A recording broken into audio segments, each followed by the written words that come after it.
Assalamualaikum warahmatullahi wabarakatuh. Perkenalkan, nama saya Wardana Ziha. Di sini saya akan menjelaskan matkul psikologi perkembangan yang diampu oleh dosen saya, Bapak Muhammad Hasan Abdillah.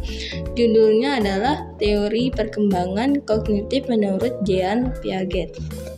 Jadi apa sih itu teori perkembangan kognitif menurut Jean Piaget? Yaitu dalam Dictionary of Psychology, perkembangan adalah tahapan-tahapan perubahan yang progresif atau terjadi secara maju dan mundur dalam rentang kehidupan manusia dan organisme lainnya tanpa membedakan aspek-aspek yang terdapat dalam diri organisme tersebut.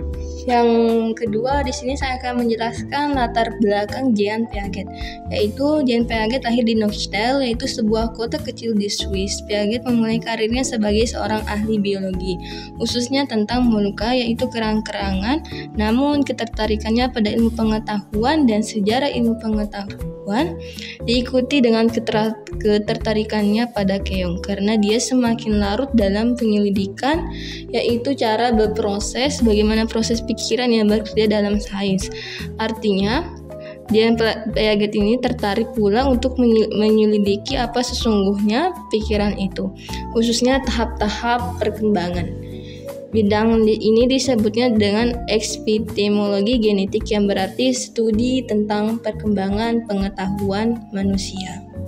Lalu saya akan membahas penjelasan. Piaget mengemukakan atau memberi pendapat bahwa sejak usia balita, yaitu umur dari 2-6 tahun, seseorang telah memiliki kemampuan tertentu untuk menghadapi objek-objek yang ada di sekitarnya. Kemampuan ini masih sangat sederhana, yakni dalam bentuk kemampuan sensor motorik. Dalam memahami dunia mereka secara aktif, anak-anak menggunakan skema asimilasi, akomodasi, organisme, dan ekoloborasi dengan kemampuan. Balita akan mengeksplorasi lingkungannya dan menjadikannya dasar bagi pengetahuan tentang dunia yang akan dia peroleh kemudian, serta akan berubah menjadi kemampuan-kemampuan yang lebih maju dan rumit. Kemampuan-kemampuan ini disebut Piaget dengan skema. Adapun tahap-tahap Piagetian, yang pertama tahap sensori motor, yaitu sepanjang tahap ini mulai dari lahir hingga berusia 2 tahun, bayi belajar tentang mereka sendiri dan dunia mereka melalui indera penglihatan mata, hidung, ataupun indera lainnya yang sedang berkembang, dan melalui aktivitas motor. Aktivitas kognitif terpusat pada aspek alat indera atau sensori dan gerak motor. Artinya, dalam peringkat ini anak hanya mampu melakukan pengenalan lingkungan dengan melalui alat inderanya dan pergerakannya. Keadaan ini merupakan dasar bagi perkembangan kognitif selanjutnya, atau aktivitas sensori motor terbentuk melalui proses penyelesaian struktur fisik sebagai hasil dari interaksi dengan lingkungan. Contohnya itu, anak sudah bisa mencium wangi makanan ataupun sejenisnya. Yang B atau kedua, tahap praoperasional, yaitu tahap ini berlangsung mulai usia dari 2 tahun sampai 7 tahun. Tahap ini adalah tahap pemikiran yang lebih simbolis atau terhubung, tidak melibatkan pemikiran operasional. Tahap ini lebih bersifat egosentris dan intuitif. Pemikiran praoperasional itu terdiri dari 2 subtahap. Yang pertama, yaitu tahap fungsi simbolis dan tahap pemikiran intuitif subtahap. Fungsi simbolis terjadi di usia 2-4 tahun. Dalam subtahap ini, anak kecil secara mental mulai mempresentasikan objek yang tidak hadir.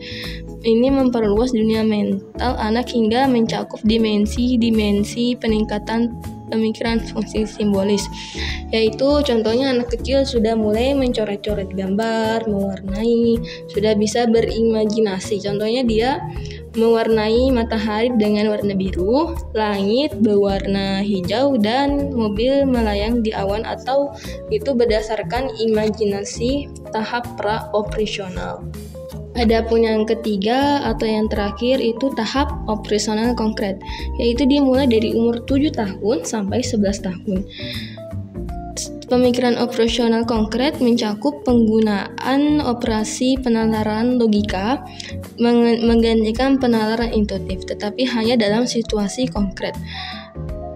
problem abstrak tahap ini dimulai dengan tahap progressive decentric di usia 7 tahun. Sebagian jumlah benda cair, maksudnya ingatan yang dipertahankan di sini adalah gagasan bahwa satu kuantitas kelereng dalam sebuah kotak lalu menyerapkannya di lantai, maka perhatian anak yang masih berada pada tahap operasional akan terpusat pada terseraknya kelereng tersebut, ataupun sebaliknya, yaitu anak-anak yang telah berada pada tahap operasional konkret itu akan segera tahu bahwa jumlah kelereng itu tetap. Nah, jadi ciri-ciri tahap operasional konkret ini yang pertama, dia ada anak yang ditaruh di kelereng itu misalnya jumlahnya 4. Nah, yang pertama itu dia ngirainya itu 5, dan yang kedua adapun dia sudah bisa lebih memainkan logikanya kalau itu yang memang 4 tetap 4 bukanlah 5. Terus sekian dari saya. Kalau ada salahnya itu dari saya sendiri, dan kalau ada benarnya itu dari Allah Subhanahu wa taala. Wassalamualaikum warahmatullahi wabarakatuh.